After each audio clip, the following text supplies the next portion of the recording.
నాను ఈరోజు నాకు చాలా సంతోషంగా ఉందండి. ఎందుకంటే నేను ఇలాంటి పదవి వస్తుందని కల్లో కూడా ఊహించుకోలేదు నేను. కనుక ఈ సభాముఖంగా మన గౌరవనీయులైన చంద్రబాబు నాయుడు గారికి, అలాగే మన గౌరవనీయులైన లోకేష్ బాబు గారికి శిరస్సు వంచి పాదాభివందనాలు చేస్తూ ఉన్నాను సార్. అయితే మన గౌరవనీయులైన చంద్రబాబు నాయుడు గారి నినాదం ఎప్పుడూ ఒకటే: మహిళలను గౌరవించాలి, కష్టపడిన మహిళలను ముందుకు తీసుకురావాలి, వాళ్ళు అభివృద్ధి దిశగా ప్రయాణం చేయించాలి, వాళ్ళని ఉన్నత శిఖరాలకి అధిరోహించేటట్టు చేయాలనేదే మన గౌరవనీయులైన చంద్రబాబు నాయుడు గారి నినాదం. ఏ నినాదంతో పనిచేస్తారో ఆ నినాదాన్ని ఆచరణలో పెడుతూ కూడా మన గౌరవనీయులైన చంద్రబాబు నాయుడు గారు అవనివ్వండి, మన గౌరవనీయులైన లోకేష్ బాబు గారు అవనివ్వండి, కార్యకర్త అధినేత అనే నినాదంతో ఆ రోజు మాటల్లో కాకుండా చేతల్లో చూపించిన ఘనత ఒక్క తెలుగుదేశం పార్టీకి, మన చంద్రబాబు నాయుడు గారికి, లోకేష్ బాబు గారికే దక్కుతుందని ఈ సభాముఖంగా తెలియజేయడం జరుగుతుంది.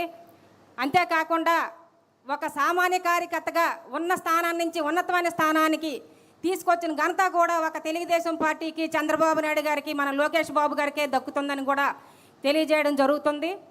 ఈరోజు నేను సంతోషపడడానికి కారణం ఏంటంటే, నేను ఏ చేత్తో పార్టీ తెలుగుదేశం పార్టీ జెండాను మోయడం జరిగిందో, ఏ చేత్తో మన అన్న చంద్రబాబు నాయుడు గారు, అన్న నందమూరి తారక రామారావు గారు, అలాగే మన లోకేష్ బాబు గారు ఏవైతే సంక్షేమ కార్యక్రమాలు, ఏవైతే సంక్షేమ పథకాల గురించి మేము ప్రతి ఇంటికి వెళ్ళి ప్రచారం చేస్తూ వాళ్ళకి వాల్ పోస్టులు అంటిస్తూ ఆ చేత్తోనే ఈరోజు ప్రమాణ స్వీకారం చేస్తున్నందుకు నాకు చాలా సంతోషంగా ఉందండి. అన్న, ఇది నాకు ఒక్కరిదానికే మహిళకి ఇచ్చిన పదవి కాదన్నా, ఈ రాష్ట్రం మొత్తం మహిళలందరికీ గౌరవం ఇచ్చేదన్నా మీరు. అలాగే సామాన్య కార్యకర్తలు అందరూ కూడా చాలా సంతోషాన్ని వ్యక్తం చేస్తూ ఉన్నారు. వాళ్ళందరి తరపున మీకు ప్రత్యేకమైన ధన్యవాదాలు కూడా తెలియజేయమని చెప్పారన్న. అయితే ఈరోజు నా మీద ఏదైతే గురుతర బాధ్యత అప్పచెప్పారో ఆ బాధ్యతకి నేను పూర్తి టైంను కేటాయిస్తూ, పూర్తి టైంనే కేటాయించడమే కాకుండా మన గౌరవనీయులైన చంద్రబాబు నాయుడు గారు అనేక సంక్షేమ కార్యక్రమాలు, సంక్షేమ పథకాలు కూడా ప్రవేశపెట్టడం జరుగుతుంది. అది ప్రజలకు చేరువయ్యేటట్టు మరింత కృషి చేస్తూ, మరింత పార్టీ బలోపేతానికి కూడా కృషి చేయడానికి నేను అహర్నిశలు పనిచేస్తూ, అలాగే ఏదైతే నాకు ఇంత గుర్తింపునిచ్చి ఒక సామాన్య కార్యకర్తగా, ఒక పోలిట్ బ్యూరో సభ్యురాలుగా నన్ను నియమితులు చేసిన మన చంద్రబాబు నాయుడు గారికి, అలాగే మన లోకేష్ బాబు గారికి ఎప్పుడూ రుణపడి ఉంటూ, పార్టీకి అంకిత భావంతో చేస్తూ, మరింత ప్రజలకు సేవలు అందించడానికి, వాళ్ళ ఆదర్శ బాటలో నడుస్తూ ముందుకు నడవడానికి నేను సిద్ధంగా ఉన్నానన్నా. అయితే ముందుగా మా గ్రామస్తులకి, అలాగే మా మండలంలో ఉన్న నాయకులకి, మా మంత్రివర్యులు కొండపల్లి శ్రీనివాసరావు గారు కూడా ధన్యవాదాలు తెలియజేస్తూ ఉన్నానన్నా. ఎందుకంటే ఈరోజు ఇక్కడ ఇంత వేదికపై మాట్లాడే అవకాశం నాకు లభించిందంటే నా గ్రామస్తులు, మండలంలో ఉన్న నాయకులు, మా నియోజకవర్గం మంత్రివర్యులన్నా. కనుక వాళ్ళు కూడా మీ అందరికీ కూడా ఎప్పుడు కూడా రుణపడి ఉంటారన్నా.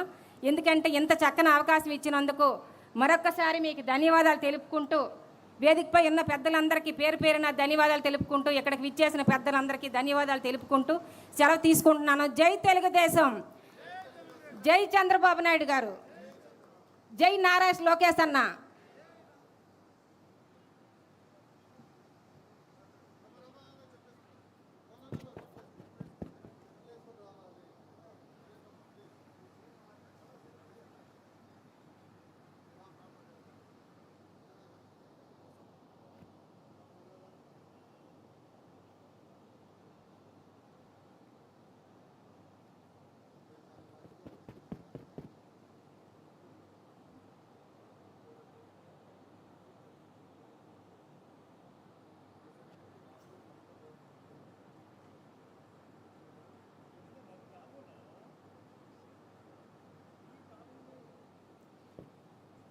మొన్న జరిగిన ఎన్నికల్లో అత్యధిక మెజారిటీతో గెలిచినటువంటి వ్యక్తి